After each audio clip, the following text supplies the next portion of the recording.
Let's talk about some penalty trends in the NHL. And thank you to my follower Jimmy for the topic suggestion. From the early 90s to today, penalty minutes per game has dropped by approximately 70%. And as you can see by the bottom graph, this is largely due to the drop in 5-minute major penalties as opposed to 2-minute minor penalties. In the past, there was about 1 major penalty for every 6 or 7 minor penalties, whereas now it's about 1 major penalty for every 14 minor penalties. And it's not difficult to explain why this is happening, as although the video above is from one of the best rivalries of all time, brawls like this were much more common back then than today.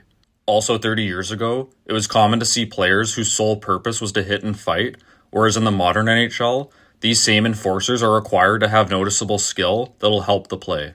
Additionally, the refs and linesmen were not shy about allowing the players to fight, and would usually break it up once the players were clearly done or if one player was vulnerable. Although we do still see some good fights in the modern NHL, this is becoming much more common, where refs and linesmen will try and break up a fight as soon as possible, or before it can even happen.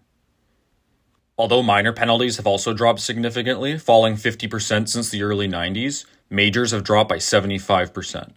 And just by looking at these two graphs, despite the fact that the early 90s had more minors per game than the spike in 2006, you can see by the blue bars on the bottom graph that there were noticeably more power play opportunities in 2006, implying that there were a lot of minor penalties in the early 90s that were actually offsetting penalties from roughing and scrapping. So why has the game changed so much? Some of the main reasons are new rules and protocols revolving around increased awareness and the lasting effects of concussions, as well as the game becoming more of a skill-based game starting at a young age in development. This is not to say big hits or fighting are gone, but the modern game is drastically different than in the 80s and 90s. As a result, there are far fewer penalty minutes today than there were 15, 25, and 35 years ago.